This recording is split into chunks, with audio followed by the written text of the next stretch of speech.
So what is up with this advice only stuff? You better find out, because it is the future of financial advice. Hey, what is up, financial advisors? It's me, Sarah G, with the Smack, and I am back. And today we have Cody Garrett here. He is a CFP and financial advisor, founder of Measure Twice Financial. He is one of the leaders of the advice only movement. So if you're sitting here saying, what the heck is that? We're about to tell you about how people like Cody and many others are revolutionizing financial advice. Cody, thank you for being here. Absolutely. Thanks so much for inviting me, Sarah.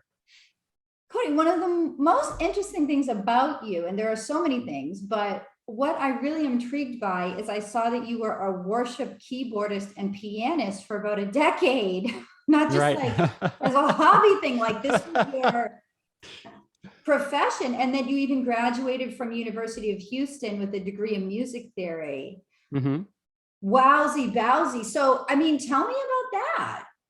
Yeah, it's fun. I always say I moved from recording musical records to analyzing financial records. That's my movement through the industries. Yeah, so I started playing piano when I was 6, and when that's like your primary hobby and what you enjoy for a decade, right? So by the time I got to the end of high school, they're like, "What are you going to do for college?" I'm like, "Well, the only thing I know I'm good at is music." So I decided to get degrees in music. I consider myself a left brain creative, which means I'm a very analytical, data-driven thinker, but I've always happened to work in creative fields. So even in music, we consider music a very creative field, right? Liberal arts. But at the same time, I got my degree in music theory, which is kind of like the science and the data of music. So I understand the analysis of how to make music, how to compose and arrange music in a way to make people feel certain ways, right? So there's a lot of analysis and like data-driven stuff in music, but ultimately it translates to create emotion. And it's actually very similar to financial planning in a way that I take the input of what the other band members are giving me, or the composers giving me, or the audience's their feedback, right? And I'm only creating output in response to their input. So a lot of the soft skills, even some of the hard skills that the technical skills that came from my music background translated pretty easily into financial planning. But Cody, why did you choose to work in a religious institution? So my first experience playing music with other people was in middle school. So I played piano already, and I grew up in a Lutheran church. I've also gone, Baptist church, Catholic churches. I've played for, Jewish synagogues. Like I've played in all the different denominations of all the different religions. But my first experience playing music with others was in middle school. So at the church, the youth leader just said, "Hey, we're putting a contemporary band together. We're actually going to start a contemporary worship service." He says, "Does anybody here play a musical instrument?" And I raised my hand and said, I actually play drums, right? Because I was actually at that point, I had started playing percussion in middle school. That was my instrument of choice. But they said, well, that, I already play drums. So, you play anything else? So there was competition for the drums, and nobody said they played piano. And I was like, well, I play piano. I guess I'll do that. So I really started in the church naturally, because that was my first opportunity to play music with other people. Was there like some kind of a societal mission or community mission that went along with that? Certainly. I mean, I really believed in the power of community and in the church, the congregation. And it was another way, again, it was a way to give back. I think just deep down, like I really am eager to give to others more than I've been given in terms of generosity, and being a way to give back to the congregation community through music performance was one of those things where I'm like, okay, like I don't have the gift of speaking. I don't have the gift of like preaching. I don't have all these, I don't have any Bible verses memorized, but I found that was one of the ways, again, one of the gifts that I did have, one of the talents I did have. So it was just an opportunity to give back generously in some way. So, all right. So you're a keyboardist. What makes you then move to financial advice? So I had about a 9-10 year career in music and professional music. And the big transition for me was one, getting married. So I got married in 2015. My wife and I were both working 8 to 5 full-time jobs plus. So I was working the 8 to 5, and then I was kind of working a 5 to 8 because as a musician, you have to wear many hats. So I had my full-time job as a professional musician during the week. Working in a church, you kind of work Tuesday through Sunday rather than Monday through Friday. But I had that regular full-time job, but I was also arranging. I was a music director for it's actually one of the best wedding bands in the nation. I music directed and performed with them. So my weekends were filled with wedding gigs. So my best example of this about like kind of the hustle of being a musician is I worked my 40-hour a week job at the church, but then in 1 month I played over 30 shows, 30 Broadway shows. So every weekday evening I played a Broadway show, and Saturdays and Sundays I played 2 shows. So that was on top of working a 40-hour a week job. So I decided, you know what, it would be really nice if I could eat dinner with my wife every night of the week. That would be like a great kind of metric of professional success. And to make that happen, I determined, hey, well, I need to find not just a career that's stable, but I want a career that I can kind of climb. Because in terms of professional music, as a church music director, it's not like there's like a next level of not, it's not just financially, but like I always want to be challenged and driven and have that intention to, better myself. And I was kind of, not in a cocky way, but I was kind of like at the top of professionalism and expertise in that field. And I just wanted to continue to grow. So it really came down to, first of all, Dave Ramsey's Financial Peace University. I went through that's a program typically in churches for financial literacy. We got out of debt, got out of student loan debt, and I was like, okay, we're ready to invest.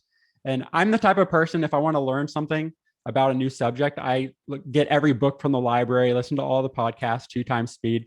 So I did that for about a year, just learning as much as possible about personal finance. And that led to a natural conversation with a family friend who said, if you really want to learn about personal finance, you should enroll in the CFP education program. So he said, okay, well, even if you don't become a financial planner, I think it'll just help you really clarify your own financial goals and teach you how to invest and things like that you've claimed you want to do. So he happened to be a CFP for the last 20 years. He owned an RIA, a fee only, like AUM based RIA. And he said, go ahead and just drink out of the fire hose and let me know what you think. And within 3 months of enrolling in that CFP education program, I'm like, this is what I want to do. I want to help families align their money with what's important to them with comprehensive financial planning. So you get a job working for somebody. Mm-hmm. And then what happens? So yeah, I got a job actually working for the same person who encouraged me to go into the CFP, because he's like, well, if you're gonna keep doing the CFP, take the exam, you might as well get the designation, which requires a few years of experience. So he hired me as just like a customer service rep, like a CSR, kind of, answering the phone, like, thank you for calling Legacy Asset Management. This is Cody Garrett, right? Like answering the phones, learning how to use the binding machine for financial plans, learning how to use eMoney, the financial planning software. Thankfully, I wasn't just like a fly on the wall, like learning about how the business worked. I was actually in all the meetings. I got to, even from day one, I was in the client meetings learning about the true process of not just investment management. So I learned certainly how to manage investments and run the portfolios and move money around. But more importantly, I embraced like those the true value of conversation and the collaborative education that comes with doing real financial planning.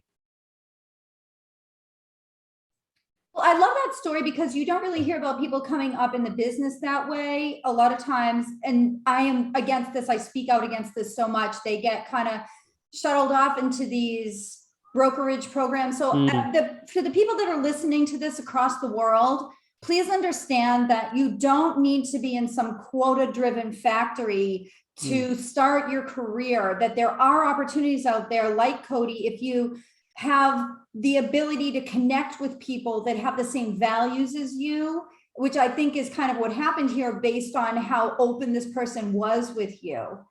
So I love that story, Cody, just to begin with how you started your career, I think was a very good foundation and conducive to doing the right thing for clients, et cetera. Okay. So you're working along and then one day you kind of say, I want to strike out on my own.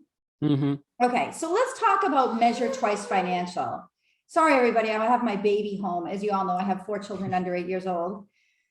And then, with the COVID, the daycare's closed today, or for whatever reason, I don't know. It's all kind of a blur, to be honest with you, but okay. So you might be hearing like little 3-year-old noises in the background, but don't worry.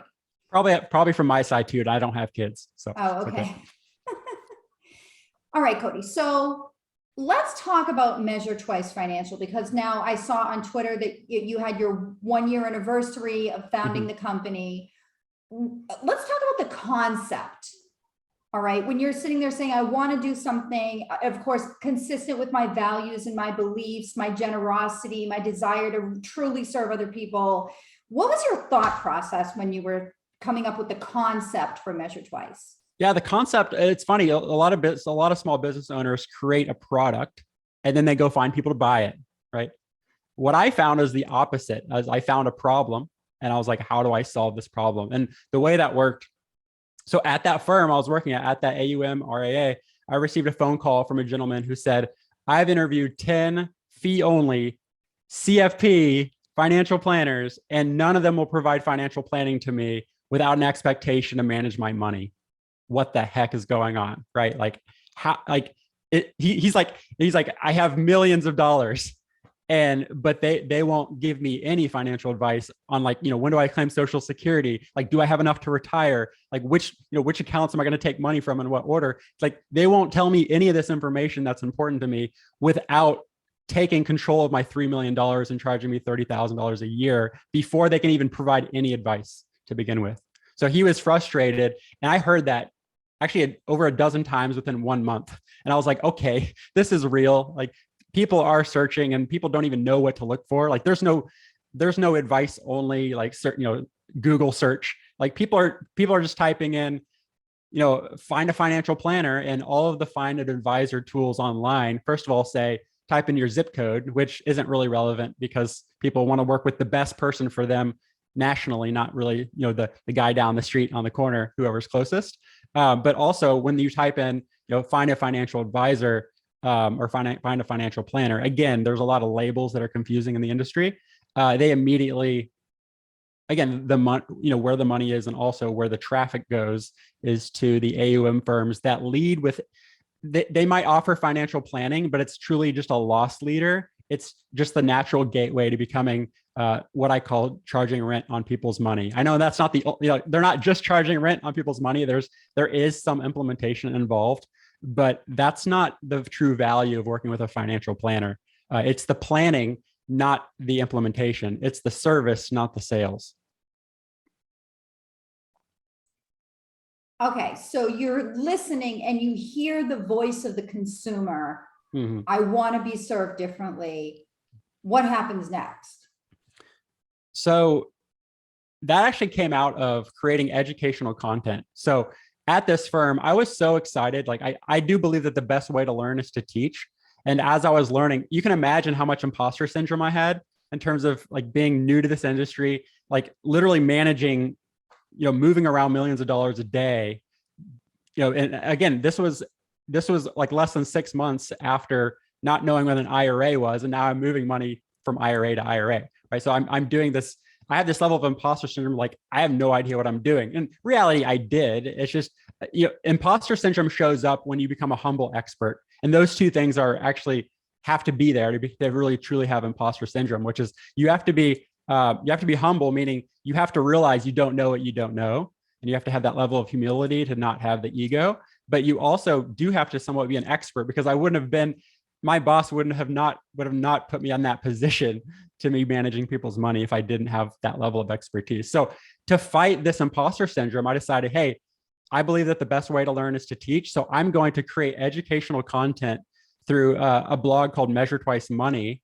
So this was outside of my firm, not related, actually a separate LLC completely. And it never tied to me as an advisor. I just wanted a way, how can I educate consumers who aren't being served by financial planners, but never having a sales pitch? So when I create educational content, it's not like, here's a little bit of educational content. If you want to learn more, or if you want to learn, the rest, set up a free consultation with an advisor. Instead of that, I just said, if you want to learn more, just keep reading, because I never have the sales pitch. So I gave away just generously without expecting anything in return.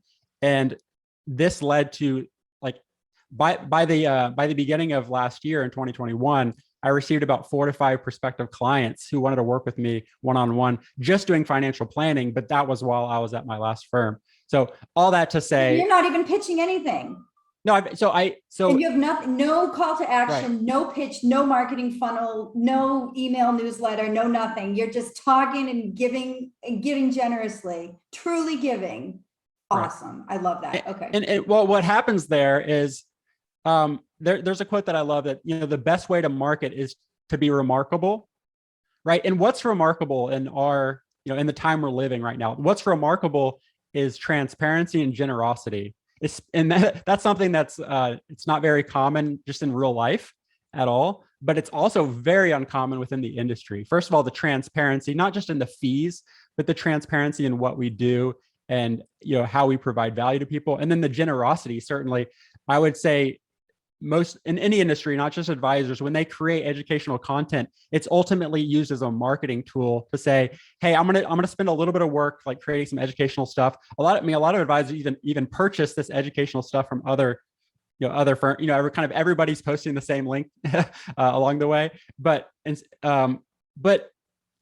consumers are not, they're not stupid, they're not silly. Like we all get the spam emails every day. Like we've been taught how to see through the fluff and to know when something's spam and when something's valuable. So I decided I just truly want to educate people as my core values of generosity and transparency, which are missing, especially in the industry. And consumers they would receive this information and consume it and be provided value sometimes for like 6 months. And then they think to themselves, like, who's this Cody guy? Like, and why is he giving so much away? And consumers are smart. They can do their research. Like before they buy a refrigerator, they go online to do research before they, so they easily just typed in, who's this Cody Garrett guy? They went down their own rabbit hole to discover I was a financial advisor, a financial planner. So I didn't, so it's funny is all of the prospective clients that reach out to me, actually all through Facebook DMs, I didn't know they existed until they reached out, which is kind of the opposite of how kind of traditional advisor marketing works. Okay, so they're reaching out through Facebook, meaning they've read Measure Twice Money, they've read a blog, they've been reading for 6 months, and then they're like, who's this guy Cody? I'm going to go find him on Facebook. You weren't on LinkedIn? Right. So yeah, my audience for LinkedIn has always been other financial advisors, financial planners. I've never used LinkedIn as a marketing tool. Well, first of all, I've never used social media really as a marketing tool, as you kind of noticed, but my audience on Facebook is DIY investors on the path to early retirement. On LinkedIn, my audience is financial planners. And then Twitter is funny. Twitter started with an audience of other financial planners within their first 5 years within the industry. And that's switched. It's about half and half DIY investors and half advisors at this point. So my audience has changed along the way, but it actually, all of those DMs came from Facebook because I was providing education through a lot of the personal finance Facebook groups. But again, not ever saying, and if you want, send me a DM for more information, kind of, lead generation. How did you come up with the business model? First of all, just say, what is the business model for Measure Twice Financial, and how did you come up with it? Yeah, so I would describe service, kind of the model of a business being service, process, and fee. So the service is comprehensive financial planning, and that's it, right? So the service I sell is the clarity and competence to help individuals and families make their own well-informed financial decisions without implementing, just planning. So the service. Hold on, but this is what you call advice only. Right. So the way I define advice only is it's fee only, comprehensive financial planning without the expectation, obligation, or even the option to manage any client investments. So not only am I offering like just planning as a standalone product or service, but that's the only thing I do. So in my Form ADV, I don't have any discretion over any client investments, which is kind of, there are a lot of advisors that'll say, well, I offer advice only. Like I offer flat fee financial planning. But if it's an offering, it's therefore not the only thing you do. So the service is really comprehensive financial planning, which really, if you kind of go down deeper into that, it's really the service I provide is personalized financial education. People can get their like general financial education by Googling or going into, reading blogs or listening to Dave Ramsey or Susie Orman, but personalized education is what's missing and is also really the value of what I provide. So that's the service. The process is I have a 3-month, 3-meeting process, so that really, the 3 meetings are intro call, just to you really define mutual expectations for what they're looking for in a financial planning engagement and what I can provide. The second meeting is the data gathering meeting, which is after I've reviewed typically 40 to 50 documents, I found opportunities to have deeper conversations quantitatively and qualitatively.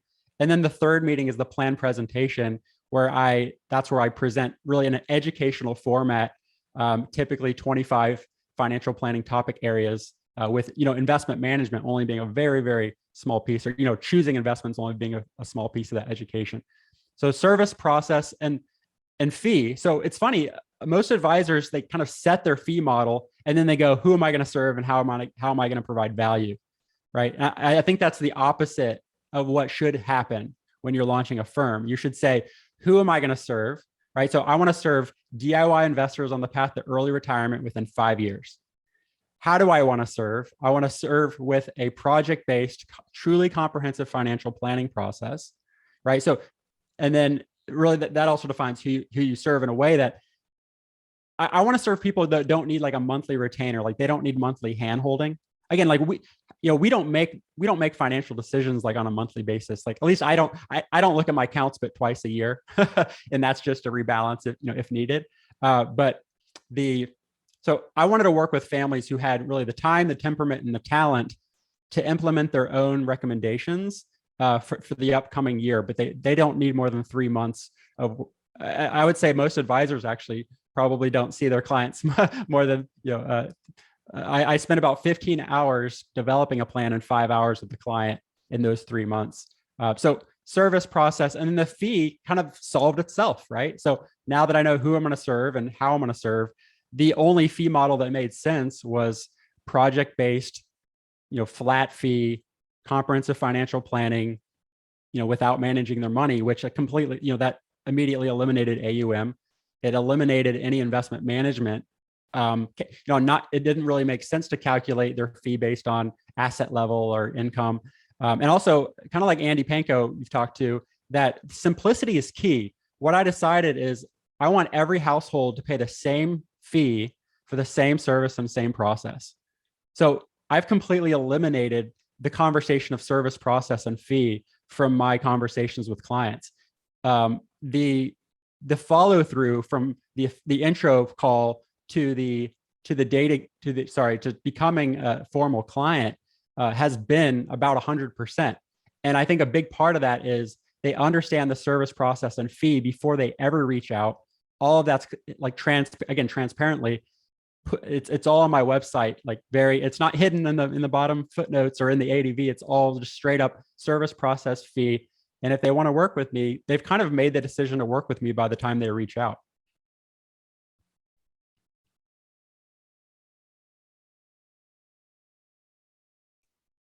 What do you say if they say, but what about my investments? So I explain, if somebody asked me, should I work with a financial advisor to manage my money, manage my investments for me? I always ask, like, do you have the time, the temperament, and the talent to do it yourself? And there's a big misconception about DIY investors is that doing it themselves doesn't necessarily mean learning it themselves or planning it themselves. So if just quickly going through those time, temperament, and talent. So first of all, it's kind of a misconception is that time, right? It takes time to do financial planning. It takes time to figure out how to invest, but it doesn't take very long to actually invest, like to push the buttons on Fidelity, M1 Finance, Schwab, Vanguard, wherever your custodian is. It takes it takes less than a minute to actually implement your investments. I probably spend 30 minutes a year at the most looking at my own money. So it doesn't take very much time. A lot of us consumers, they assume it takes a lot of talent to implement and manage their investments. And that's actually one kind of limited belief, or like kind of almost like a lie that the industry has told the consumer that I mean, I think Rick Ferry always says that, complexity equals job security. Like we, as an industry, we've tried to convince consumers that it's way too difficult for you to do this yourself. You need my help. And the way I illustrate this is the traditional industry has they've thrown a client down a hole. They throw over a rope and say, I'm the only person who can save you. And I think that's kind of a lie the industry has told consumers, is you cannot possibly successfully implement and manage your own investments, which is false. Well, okay. So just to elaborate, an example would be putting a client into a direct indexing program where now instead of 5 ETFs, they own a couple hundred stocks. Right. Now someone has to watch all those stocks. Now they're locked in. There are tax implications. There are investment, there are gains and losses, et cetera. Right. So yeah, it has a lot to do with the products with the way that financial advice has typically been rendered. Then the tools that are used to do that. So can you tell me but you create a financial plan, but do you discuss at all their investments as part Absolutely. of that? Okay. Right. Yeah. Make investment recommendations as part of that? Right. Yeah, that's a great question. And a big misconception about what I do is just because I don't push the buttons to do the trades, that doesn't mean I still give them specific tickers. Not only that, but this is another thing that's fascinating about how you can do advice-only planning without having discretion, is I teach them what to do, how to do it, why to do it in alignment with their own desired outcomes as a family. But during the third month of my 3-month process, I can screen share with them and we can actually implement together. That's something we're like, wait, what? What? You can actually implement with the client. That's possible. Yes. They share their screen, they log into Fidelity and they say, hey, Cody, can you teach me how to do that thing you told me is important to do? And hey, let's say they pull up Fidelity. I know Fidelity, Vanguard. I know all the platforms at this point, and I can teach them how to review their cost basis information. I can teach them how to implement trades, transfers, Roth conversions. I'm teaching a man to fish, right? I'm teaching a woman to fish. This is kind of the concept of the actual implementation of managing their investments is very simple, but it's the value is really the education on what to do, how to do it, and why they're doing it. I don't think you mentioned the numerical fee that you charge. So yeah, I charge $6,400 for that 3-month process. If you annualize that, you're like, wow, that's pretty expensive if you were to charge that every 3 months. But most clients want to do that engagement annually, or a little bit less, less often, every few years. Another thing is I charge $6,400 for the first comprehensive plan, but then I charge $4,800 for any future engagements. So I do standalone engagements, $6,400. But if you think about the fee in terms of kind of fairness and benchmarking, the $6,400, the kind of the average, if you were to kind of squeeze all the clients I've served all together, it would be about a $2.5 million portfolio, which getting my little calculator out, you're probably doing this quick as a CFA. I'm charging kind of effectively 26 basis points versus them having their money managed. I would say that most of these clients would probably pay $20,000 a year to work with an advisor who is primary services managing the investments. Whereas actually the one thing that I heard from a client is they actually had an advisor charging them $30,000 a year to manage about $3.5 million for them. And they said, wait, I just paid you $6,400 to do all of the valuable work. And I'm paying him to check in once a year to tell me how the funds did. Like he's like, there's a disconnect in between what I'm paying and where I'm receiving the value. So this has actually led to me to believe that the future of the profession industry is the separation of financial planning from financial implementation, because I do believe that managing, like, the investment management is a product, just like selling an insurance product, or just like an insurance product or an investment product. Tell me more about what you just said, please. Mhm. The future of the industry is, go ahead, tell me more about Right. it. So the future of the industry is separating financial planning from the implementation of financial recommendations. So the industry, in terms of, you can also break it down to sales versus service versus sales. So financial planning is really the true value. That's the education. That's where you truly understand a family's desired outcomes, their values, and are able to align their sources of capital with what they claim is important to them. Right. The implementation is what this industry has always been about, is like, how can we put them into something? It used to be, of course, like, whole life and, annuities and some of these insurance products. But now I see investment management as the same thing. It's like, how can we move them to a product as quickly as possible? For example, like the advisors who are saying, I won't give you any of the service until we, literally, the words that advisors say is close the deal, close the sale, close the client. Like this transactional language of closing business and having a book of business, that's all sales language on the implementation side. Whereas the actual value of what we do and our highest and best use in the industry, especially if you have a CFP, is to be an actual financial planner, which is financial planning, financial implementation. Those should be separate services and they should charge separately for them, I believe.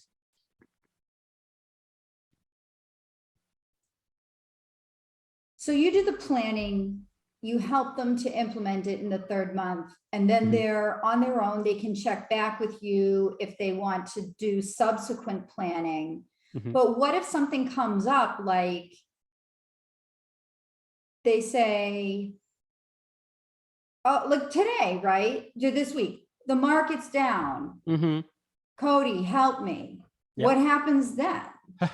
Well, what's really funny about this question, this question of, when people reach out and they go, the market's down, like I'm freaking out. That actually, that's a really great insight about not creating really healthy expectations, right? So if a client reaches out scared about what the market's doing, that probably means that there haven't been mutually set expectations for what investments are, what we expect them to do. Because I only do financial planning, I lead with, since I truly lead with education. So that actually comes down to risk tolerance and the difference between a risk tolerance and risk capacity. So this calling and saying, oh, the market's down, I'm freaking out, should I be worried? Like, what about inflation? What about, like, I heard this on the news, is that right. So they're calling to tell you about their risk tolerance, which is their subjective, really emotional and behavioral feelings about taking risk, and you typically downside, right? Of course, being aggressive or being conservative or being risk averse, those are all just on the same, different sides of the same, like, behavioral bias coin. So risk tolerance is the subjective behavior and emotion. Risk capacity is a client's objective ability to take risk, right? To be exposed to risk. So I really believe that the bridge between risk tolerance and risk capacity is financial education. So when a client reaches out and they're scared about the market, right, that doesn't just mean that it actually has little to do with the investments, or little to do with the money, or little to do with what the guy on TV said. It's really showing that there's a disconnect between risk capacity and risk tolerance, in that I educate clients that we have to think about money in terms of time. I help them align their investments, risk and return metrics, historical, again, no guarantee of future results, historical metrics of risk and return, and we align that with when they're going to spend the money. So I do really appreciate using some type of, like, mental accounting approach of, you're having your short-term, intermediate-term, long-term money. If a client were to reach out to me that I've worked with and say, like, hey, the market's down, like, or, I'm freaking out, that means I really just need to reiterate that education that we had to say, hey, let's remember that when we set up the portfolio, we set it up that none of the money you're going to spend within the next 3 years is exposed to this scary market that's going on. And again, I use a lot of visuals to show kind of, I create my own visuals rather than using these like big JP Morgan graphs that are really confusing.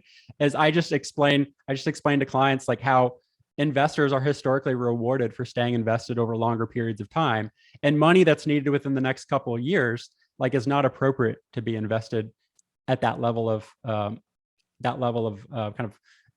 equity exposure. What if it's not as conceptual? What if it's a mechanical thing? They messed up a trade in their 401k or in their Schwab account. So yeah, I think they messed up a trade in their. I guess I immediately thought of taxes when you said that, which is usually a trade that would happen. Let's say that they like rebalance, like they messed up their rebalancing in the 401k. Like, thankfully, like that's something that we can come back from without any. There's no tax consequence to trade in that account. If they made a mistake of realizing like a huge capital gain, right, or like, ooh, I accidentally sold that one when I was supposed to sell that one, or then something got sold. Like, I had an ETF that just went out and left me with a $2,000 capital gain, which the broker, I'm not going to say what the custodian was, but the custodian required 4 phone calls with my CPA. Like, it was a mess because they reported a $42,000 capital gain to the IRS. Right. It was 2,000. So what in that case? What do you? Well, what do you get involved?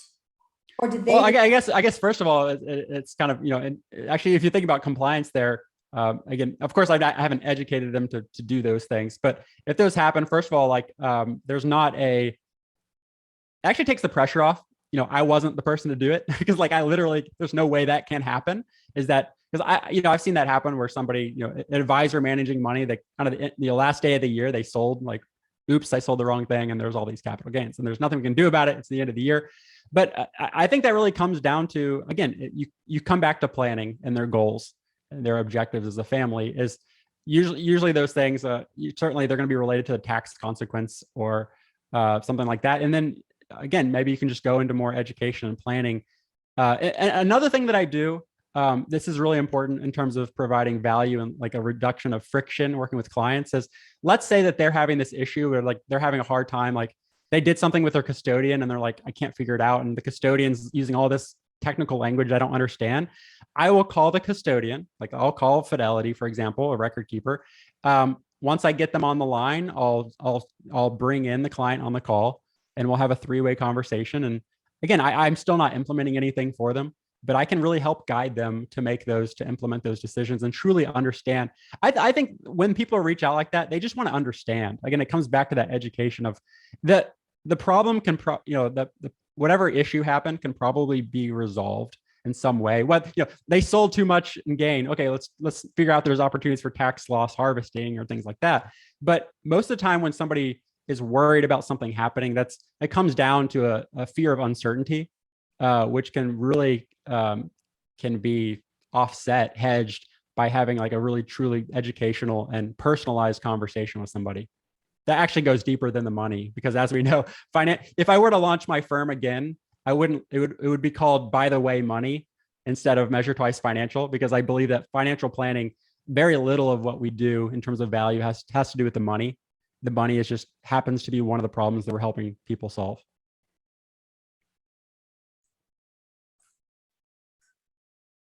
The advice-only movement, where did that term come from, first of all?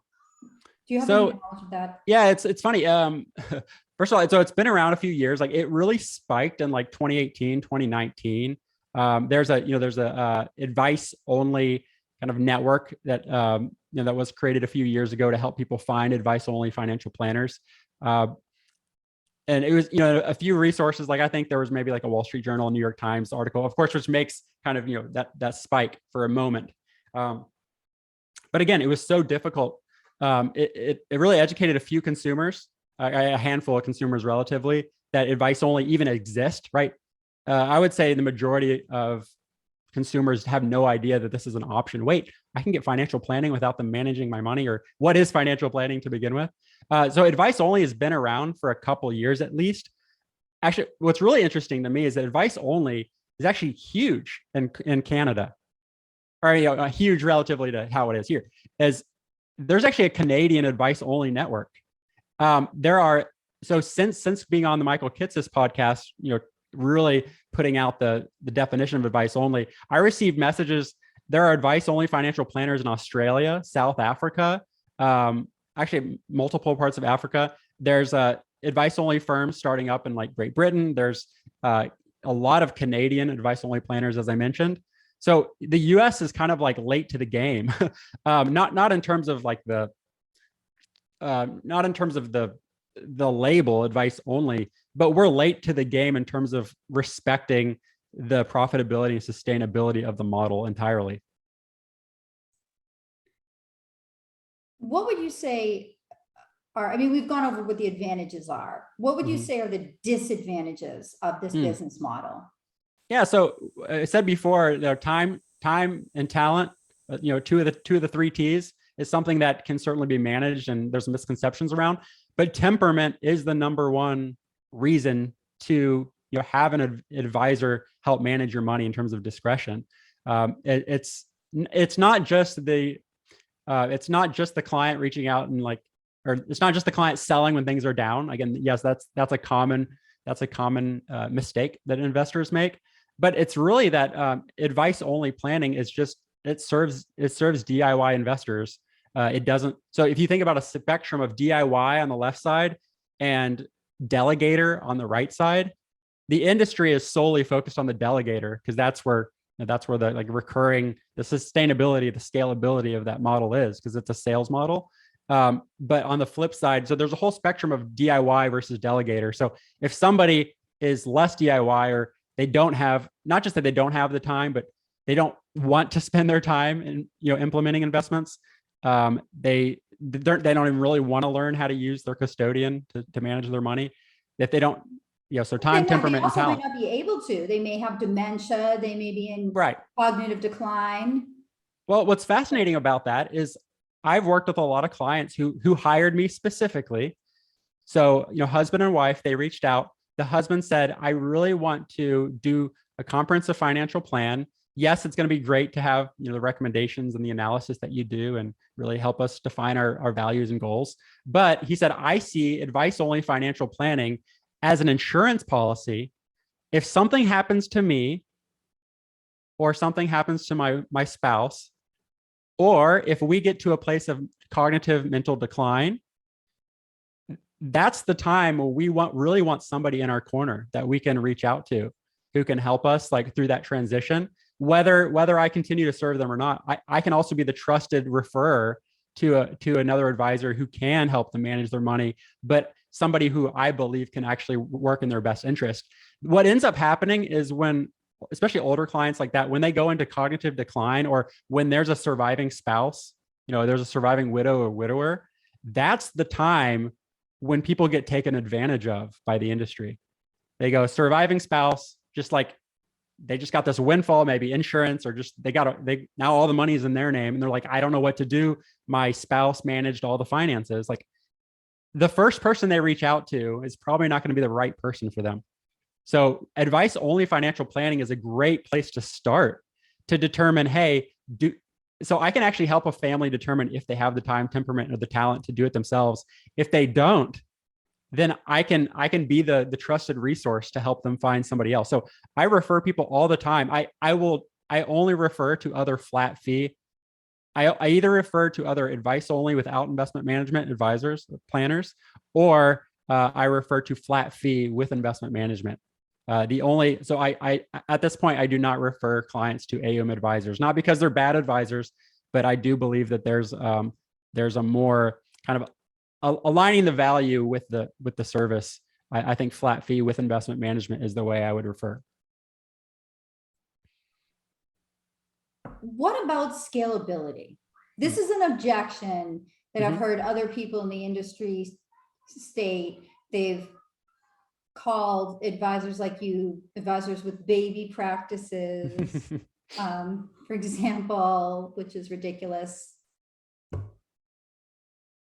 Yeah, I mean, I think a big part of it is that we all we each defined our own metric of success, right? I think the traditional industry, there's like the $1 million round table. There's this, the majority of the industry still is, how can I do the least amount of work for the most amount of money?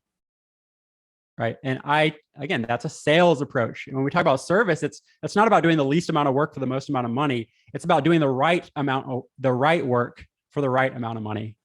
So just quickly, in terms of scalability, there is some truth that, well, financial planning, real financial planning is not scalable because it actually requires your time, right? That managing investment management is extremely scalable because of the tech we have. The tech we have in financial planning is like, it's it's decades. At least to me, it's I don't believe it'll ever truly get there, because I believe that there needs to be a human being reviewing those financial documents to see past the numbers. Only, there's when you have technology reviewing financial statements, it's probably looking at the numbers, right? It's not looking at like the variation in the numbers and the patterns in the numbers of, oh, hey, that year that David had no earnings for social security. Oh, that happens to be the same year that they adopted their child. Like, I wouldn't have had that conversation with a client of saying, oh, wow, like, hey, it's incredible that you were able to take a year off from work when your child was born. Like technology does not, at least I don't see it happening, where it truly does financial planning in terms of the emotional, the behavioral, the true, like the collaborative conversations that financial planning is. So in terms of scalability, yes, financial planning in terms of collaborative relationships are not scalable, right? But that doesn't stop other advice-only financial planners from building enterprise practices. So Eric Simonson, who I know you're going to be interviewing in a future webinar, he's scaling an enterprise advice-only financial planning practice. He wants to serve 20,000 families, and his whole kind of thing is, I want financial planning to be for everyone. Hey, you don't make very much money, you have negative net worth, we will provide financial planning for you. We're going to teach you how to manage your money successfully. Like, that does not exist in the industry. And a lot of people will tell me this has been around for a long time, but consumers, if I'm having a hard time finding advisors that do it, imagine how hard it is for consumers. So, and another thing in terms of scalability. No, they don't mean that. What they mean is the insurance industry will provide you with a free financial plan if you don't have very much money, but then you have to buy the term life policy costing you $50 a month. But you did get some financial planning at the time you bought the policy. Right. Well, that's and what they mean by that. But yeah, I call that the product leading the plan, right? Again, if sales precedes service, that's red flag. Service always has to precede sales. Well, wasn't there that like LearnVest a while ago? Oh, I'm not familiar with that one. Is it like a more of an educational platform? I think it was bought by Northwestern Mutual, but I think it was I think it was more like an app though. But no, I think there were some they were hiring CFPs at one point. Yeah. But it got bought. So right. maybe that is what people are referring right. to. LearnVest. That was how long ago? I mean, that must have been 10 years ago. Okay. Well, I think that all of those solutions, most financial planning, again, I say most, and I sound like ignorant because I've only been in the industry for a little while, but from my limited experience in the industry, I see that financial planning is still, for the most part, used as it's a bait and switch. It's, hey, we offer financial planning, and then you do just enough financial planning to gain that little ounce of trust to keep them in the door to ultimately sell them a product, including investment management. So otherwise the business isn't scalable, right? Here's the issue that I see is that when people talk about scalability, they're talking about the scalability of revenue. I care about the sustainability of collaborative relationships. So again, scalability is when people are talking about how can I grow revenue, not how can I provide more value to the families I serve. So it's a completely different mindset of generosity than what we've been taught in the industry.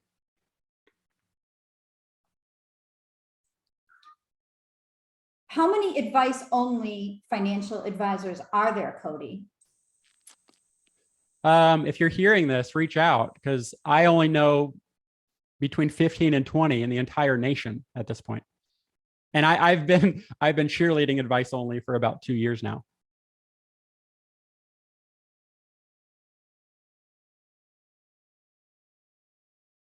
I think there are more in Canada in that network than I've met in the United States.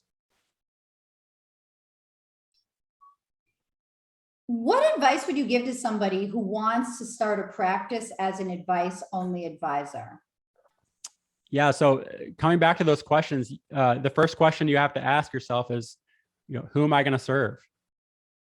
And really define, imagine yourself, you just launched a practice day one. Somebody walks through the door, somebody shows up on your Zoom video call.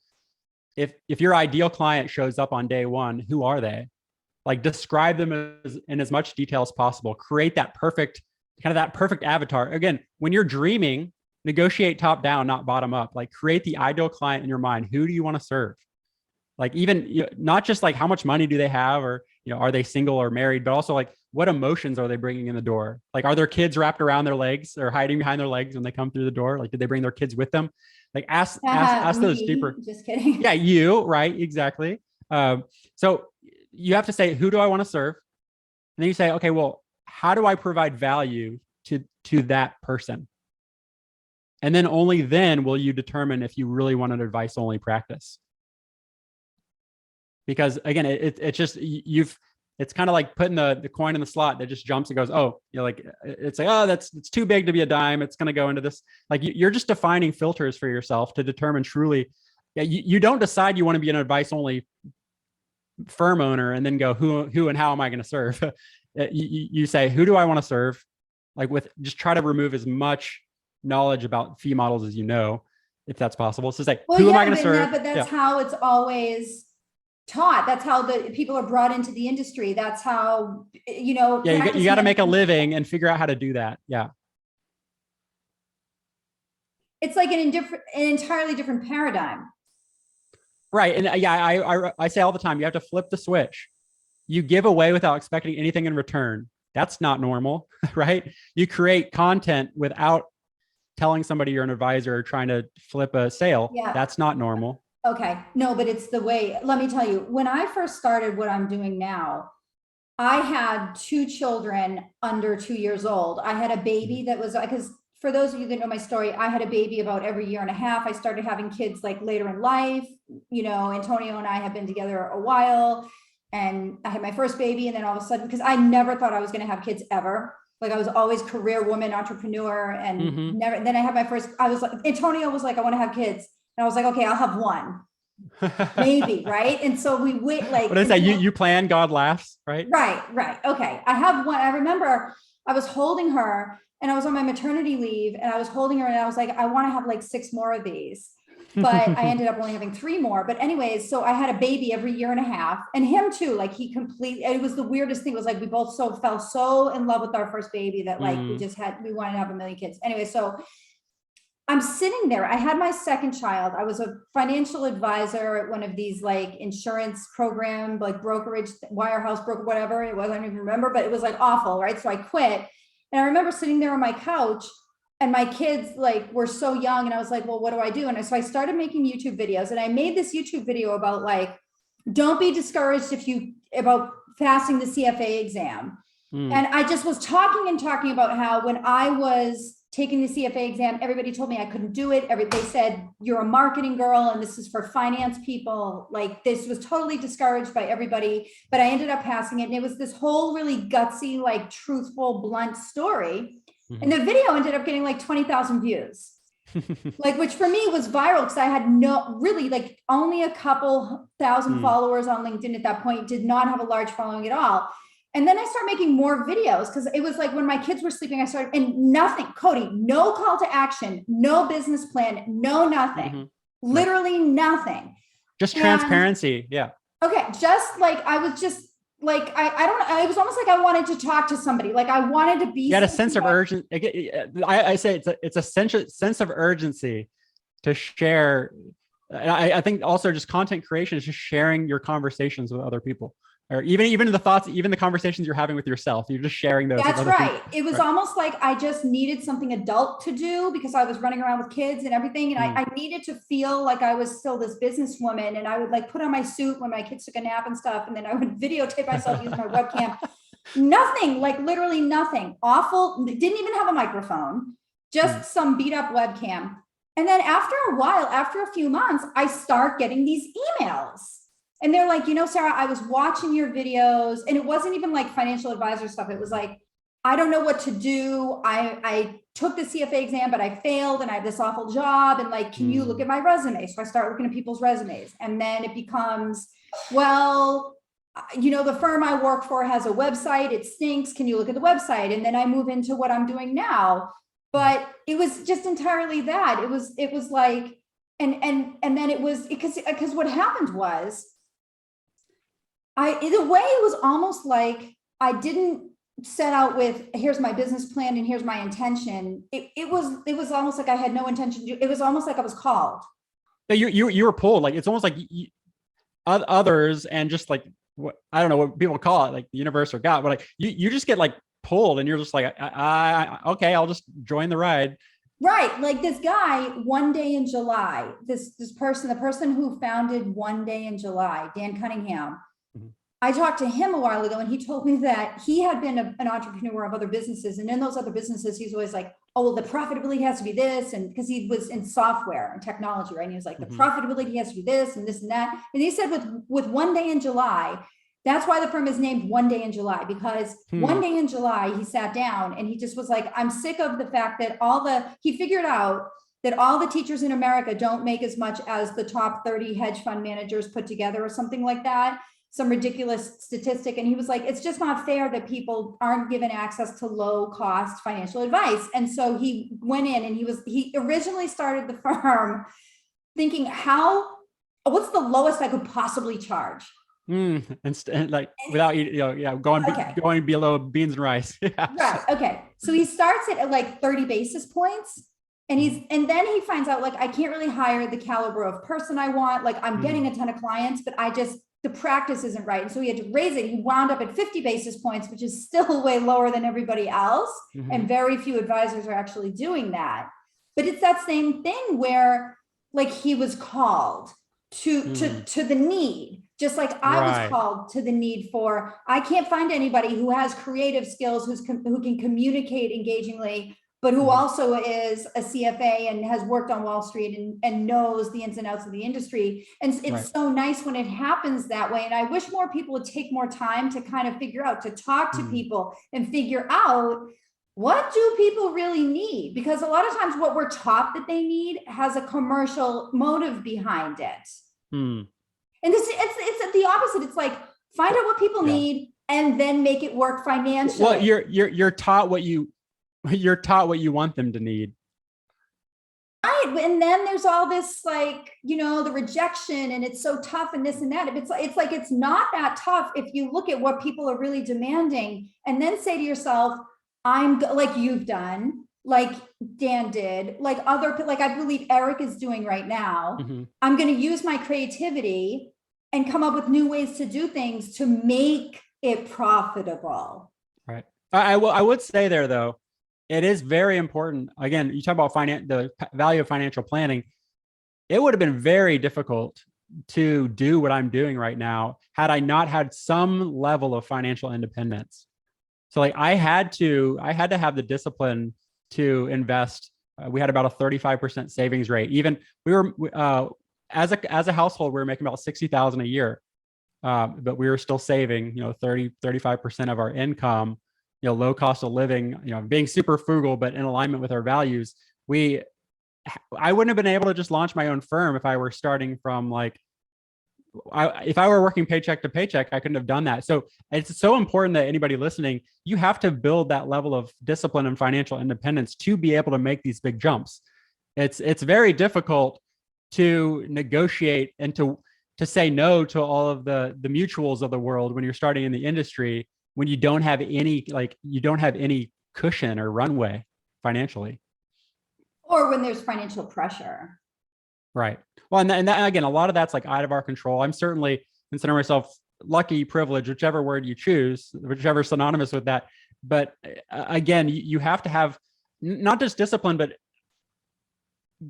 build build a level of intentionality toward what you want. And I think a lot of people, because they're coming from these environments where you're always starting at the bottom of the ladder, right? Like we even like talk about that. Like you're a base level employee. Like you're always trying to negotiate upward. Whereas in reality, especially if you have an entrepreneurial spirit and drive, you should, when you're dreaming, when you're thinking about what you want to do, always negotiate top down, not bottom up. That's the problem, is we're taught from a very young age to only say, can I please like do this? Like we're always trying to ask permission.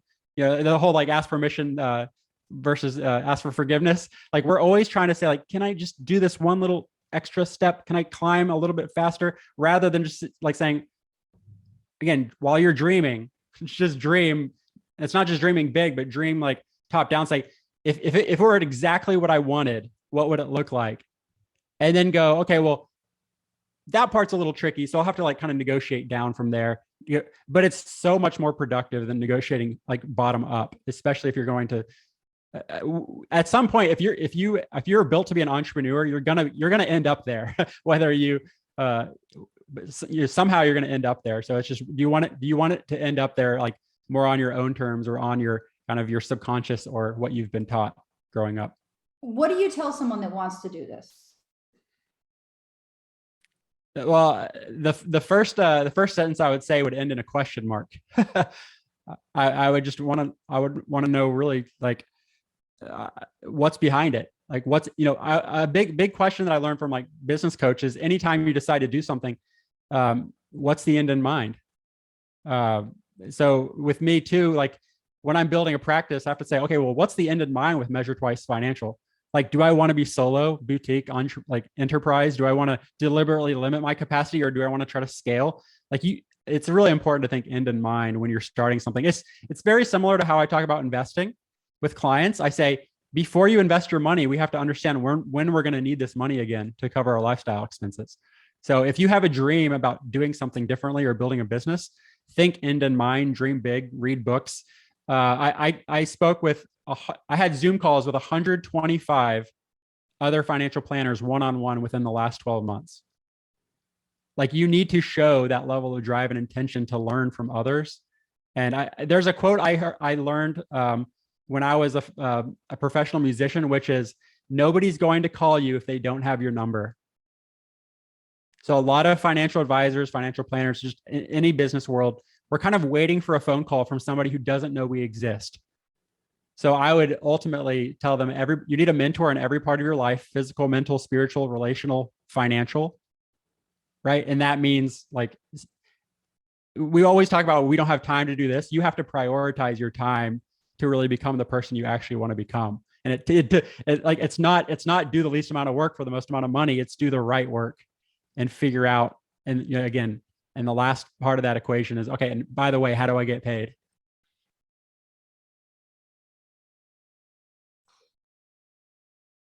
Well, I think it was your 1-year business founding anniversary, I believe yesterday. Mm-hmm. Well, congratulations. Thank you for so your much. contribution. It is my hope that more advisors will follow this model. And if for some reason it is prohibitive, that advisors will at least be inspired by the spirit of the innovation that you're bringing to the profession.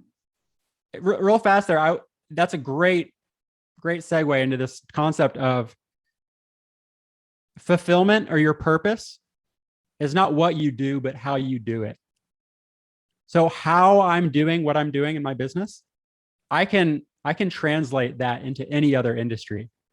I have no doubt that every 3 years I could go into a different industry and do exactly what I've done with this one. Because again, the drive, intentionality, and the purpose is how I do it, not what I do. And how I do it is with generosity, transparency, and intentionality, like defining those core values. So I would encourage anybody listening that you truly have to understand yourself like that deeply. Again, reach out to me, Cody, reach out to Sarah. Like we've got a lot of resources that we're we have the sense of urgency to just tell the world. So if you find value in this, like, tell the world. And especially for some of you, I don't want to say younger, but a lot of you are younger who are starting out in the industry. I really want you to hear this message that you can make your own reality, and that you don't have to do things and be part of the machine. Please understand this, that there are people that can help you. You could join our LinkedIn group, Advice Rockers. Come to connect with me on LinkedIn and just say, hey, I want to be in the group. We're having periodic webinars. We're having one on June 7th, in fact. There's great opportunities in the group to meet others. Over 100. This group has grown so much, and I haven't really even been pushing it, but so many people are hearing about this and just want to be part of this community. At least just come and be part of the community and sit there and see what other people are talking about, so that you can be guided by the ideas. Mm-hmm. All right, so I'm going to wrap here. Thank you so much, Cody, for being here to talk about advice-only financial advice. I am having a webinar on June 7th, everybody. It's a free webinar, and I'm going to include the link in the show notes. Advice Rockers group on LinkedIn, connect with me, or you could just do a search for it. It's a public group. I have an advice-only newsletter. If you are interested, just let me know and I can get you subscribed to it. And I'll also put that in the show notes. Cody, what resources would you be able to offer up for folks that want to learn more? Yeah, so for me, I would go actually start just going to my Twitter. So it's Measure Twice MNY. It's like Measure Twice Money, but I ran out of letters on Twitter. So Measure Twice MNY. I'm sure Sarah can put that in the show notes. But on the top of my Twitter profile, you'll see this Linktree link.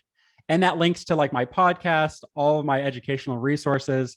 I'm going to be teaching my entire financial planning process to other financial planners and DIY investors starting at the end of this year. So yeah, I have all my resources, my press, media, how to contact me is all there on that link tree. So start at Twitter. Even if you don't have a Twitter login, you can still go to my Twitter profile. Just Google Measure Twice MNY Twitter, and you'll get there. Great. Okay, everybody. Thanks so much for listening, and we will see you in the next one.